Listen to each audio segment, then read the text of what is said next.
आचार संहिता लगते ही नगर पालिका फर्रुखाबाद की टीम सक्रिय हो गई है। बता दें कि आदर्श आचार संहिता लगते ही जिलाधिकारी के निर्देश पर नगर पालिका और नगर पंचायत कर्मचारी होर्डिंग बैनर उतारने में जुटे हुए हैं, जिसमें अधिसूचना जारी होते ही नगर पालिका कर्मचारियों ने सबसे पहले फतेहगढ़ कलेक्ट्रेट के सामने सड़क पर लगे होर्डिंग और बैनर्स उतारे हैं। वहीं शहर क्षेत्र में राजनीतिक दलों के लगे होर्डिंग्स बैनर्स को आदर्श आचार संहिता का उल्लंघन मानने के बाद नगर पालिका कर्मी उतारने में जुटे।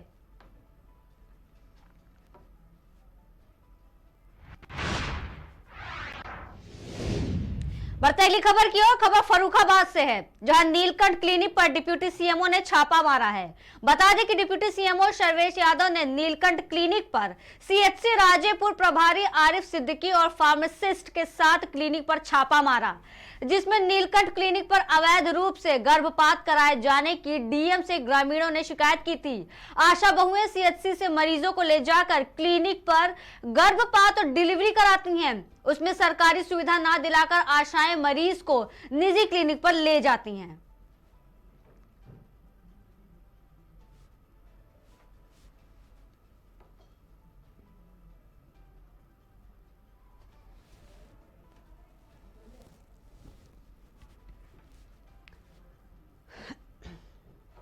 की गई थी इस क्लिनिक पर अवैध गर्भपात किया जाता है और अवैध रूप से इसका संचालन किया जा रहा है। और उसमें खास करके आशा कुछ संलग्न है, जो हमारे प्रोग्राम के जो मरीज होते हैं लाभार्थी, उनको सरकारी अस्पताल में न ले जा करके यहाँ पर इलाज कराती हैं और उनसे पैसे दिलवाती हैं, उनके ज़्यादा पैसे खर्चाती हैं और अपना सुना जैसा बताया गया है उनसे कमीशन भी लिया जाता है। तो जो जनहित के जो कार्यक्रम हमारे वो प्रभावित हो रहे हैं और उनका जो है आर्थिक एक तरह से नुकसान किया जा रहा है मरीजों का, और वो ला करके यहाँ पर कराए जाते हैं। इसी संबंध में जांच के लिए आए थे और इसकी जांच की जा रही है। अगर ये नियम विरुद्ध सर्विस ये प्रैक्टिस करते हुए पाए जाएंगे तो ये सील किया जाएगा, और अगर नियमानुसार कर रहे होंगे तो ये इसकी आख्या लगा दी जाएगी। डीएम साहब का रिपोर्ट भेज दी जाएगी। सर, आपने अभी देखा, क्या पाया गया अभी इसके अंदर? ऐसा लग रहा है देखने से कि यहाँ पर मुझे लगता है कि 2 बेंच पड़ी हुई हैं और बेंचों के हिसाब से लग रहा है कि यहाँ डिलीवरी भी देर सवेर कराई जाती है, ऐसा प्रतीत हो रहा है इसे देखने से। और प्रैक्टिस भी जो कह रहा है कि आयुर्वेद की प्रैक्टिस करते हैं, गोली देते हैं, ऐसा नहीं लग रहा है। यहाँ पर बोतल वगैरह इंजेक्शन भी यहाँ पर इस्तेमाल किए जा रहे हैं। सर, क्या गोपनीय शिकायत की गई डीएम साहब से? क्या किसी ने? नहीं, डीएम साहब का। आंटी आपका? मेरा नाम रुखसाना बेगम। जनपद गाजियाबाद के लोनी नगर पालिका के वार्ड 34 के सभासद द्वारा आधार कार्ड बनवाए जा रहे थे। तभी लोनी विधायक नंद किशोर गुर्जर को सूचना मिली कि सूचना मिलते ही विधायक नंदी किशोर गुर्जर ने फर्जी आधार कार्ड बनाने वालों पर रासुका लगाने की मांग की और कहा कि रोहिंग्या और बांग्लादेशियों के बड़े पैमाने पर आधार कार्ड बनाए जा रहे हैं।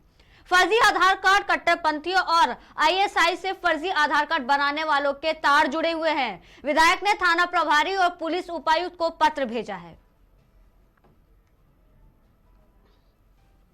आंटी आपका? मेरा नाम रुखसाना बेगम। क्या मांग रहे थे आपसे आधार कार्ड बनाने के लिए? ये कह रहे थे जिनकी आईडी नहीं है, हाँ। उनके 500 रुपए, 450 रुपए, हाँ। ये बोला उन्होंने। अच्छा, मतलब जिसके पास कोई आईडी नहीं है उसके पैसे लगे? कहने नहीं है, सिर्फ माँ बाप की आईडी है, बच्चे करें कुछ। जी विधायक जी, लोनी में लगातार फर्जी आधार कार्ड बनाने वालों का बहुत बड़ा नेटवर्क लगातार पकड़ा जाता है। उसके बाद फिर वो उसी काम पर लग जाते हैं। तो मेरे द्वारा ये पत्र लिखा गया है कि ये लोग रोहिंग्या और बांग्लादेशियों के लिए दिन रात काम कर रहा है। कोई गैंग, बहुत बड़ा गैंग है जिसके संबंध बाहर भी हो सकते हैं, क्योंकि पार्लियामेंट पर हमले के जो आरोपी है वो भी लोनी से पकड़ा गया था। इसलिए पुलिस ने उसको सील किया है। मेरा ये कहना है कि जब ना कोई गजेटेड ऑफिसर, ना कोई एमएलए एमपी वेरीफाई कर रहा है, उसके बावजूद वो आधार कार्ड किस आधार पर बनाए जा रहे हैं, पुलिस इसकी जांच कर ले, सारा दूध का दूध पानी का पानी हो जाएगा। जैसा कि आप अवगत हैं, पूरे देश में खबर उन्नाव से है, जहां चुनाव की आचार संहिता लागू होते ही जिला प्रशासन एक्शन में आ गया है। जिले में धारा 144 लागू कर दी गई है। इसका उल्लंघन करने वालों के खिलाफ सख्त कार्रवाई की जाएगी। इसके अलावा राजनीतिक दलों और प्रतिनिधियों के लगाए गए होर्डिंग्स, बैनर्स और पोस्टर्स हटवाए गए हैं। बता दें कि उन्नाव में चुनाव की आचार संहिता लागू होते ही जिला प्रशासन एक्शन में आ गया है। जिले में धारा 144 लागू कर दी गई है और इसका उल्लंघन करने वालों के खिलाफ कार्रवाई की जाएगी। इसके अलावा राजनीतिक दलों और प्रतिनिधियों के लगाए गए होर्डिंग्स, बैनर और पोस्टर्स को हटवाए गए हैं। जिसके बाद जिलाधिकारी ने कलेक्ट्रेट पन्नालाल सभागार में पत्रकारों से प्रेस वार्ता कर आचार संहिता के बारे में जानकारी दी है और इसका सभी से पालन करने का अपील किया है।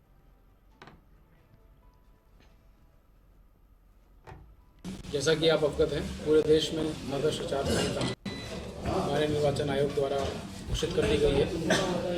जनपद उन्नाव में चतुर्थ स्टेज में चुनाव प्रस्तावित है।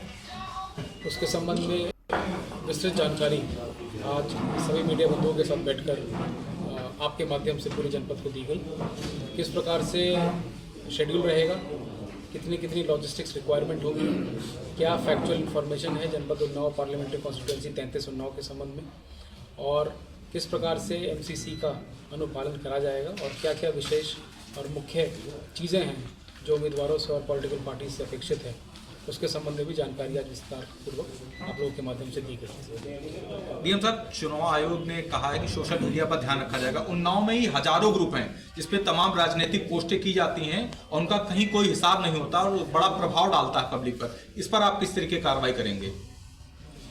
किसी भी प्लेटफॉर्म पे आई हुई कोई भी सूचना चुनाव के परव्यू में आती है और जिला निर्वाचन अधिकारी होने के नाते एमसीएमसी जो एक गठन किया गया है चुनाव आयोग द्वारा, उसके परव्यू में किसी प्रकार की जानकारी, चाहे वो कोई ऑडियो क्लिप हो, वीडियो क्लिप हो, कहीं कोई बात कही गई हो, जो भी आम जनमानस के संज्ञान में आती है वो उसके परव्यू में आएगी।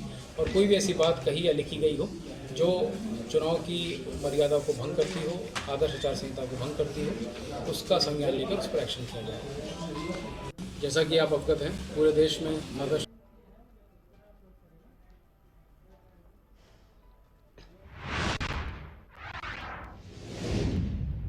खबर कैमूर से है, जहां भारत निर्वाचन आयोग नई दिल्ली द्वारा लोकसभा आम निर्वाचन 2024 के लिए निर्वाचन कार्यक्रम की घोषणा कर दी गई है। आपको बता दें कि अधिसूचना जारी होते ही आदर्श आचार संहिता लागू हो चुकी है। जिला निर्वाचन पदाधिकारी डीएम कैमूर ने जिला के सभा कक्ष में प्रेस वार्ता करते हुए कहा कि कैमूर में 2 विधानसभा क्षेत्र, सासाराम संसदीय क्षेत्र और बक्सर संसदीय क्षेत्र के लिए मतदान 1 जून को होगा। अधिसूचना जारी किए जाने की तिथि 7 मई निर्धारित हुई है।